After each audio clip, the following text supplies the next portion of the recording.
સંગઠનની જ્યાં મંડળ પ્રમુખના હોદ્દેદાર બનવા માટે કમલમમાં ઉમેદવારોની હોડ લાગી છે।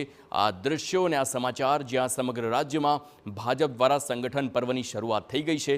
સમગ્ર જિલ્લામાંથી ભાજપના યુવાનો ઉમેદવારી ફોર્મ ભરવા માટે કમલમ ખાતે પહોંચી રહ્યા છે, જેમાં નવસારી જિલ્લાના 6 મંડળ અને 2 નગરો માટે ઉમેદવારી ફોર્મ સ્વીકારવામાં આવી રહ્યા છે। ત્યારે 40 થી 45 વર્ષ સુધીની વય મર્યાદાના લોકો સંગઠનમાં ઉમેદવારી કરી શકે તેવી ગાઈડલાઈન બાદ યુવા વર્ગમાં ભાજપના હોદ્દેદાર બનવા માટે થનગનાટ જોવા મળી રહ્યો છે। ઉપરાંત સંગઠન માટે અન્ય નિયમો પણ બનાવવામાં આવ્યા છે।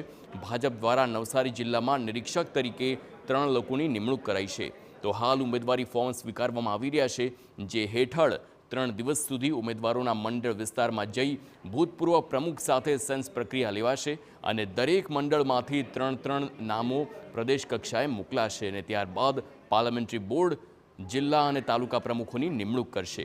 ઉલ્લેખનીય છે કે ભવિષ્યમાં નવસારી મહાનગરપાલિકા બની શકે તેવી શક્યતા છે, જેના પગલે નવસારી શહેર સંગઠન માટે ઉમેદવારી પત્રો સ્વીકારવાનું મોકૂફ રખાયું છે।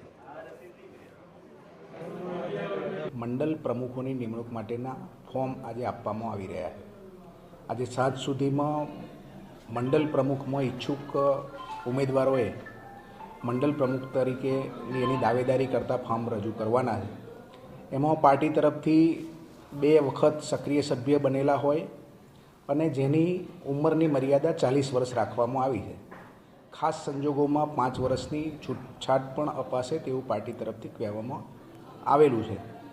તો જેણે પાર્ટીમાં કામ કર્યું હોય, સંગઠનને સારી રીતે સમજી શકે એવા યુવાન કાર્યકરો આગળ વધે એ લક્ષ્ય સાથે આ સંગઠન પર્વમાં પ્રમુખ તરીકે નિમણૂકો માટેની હાલ પ્રક્રિયા ચાલે છે।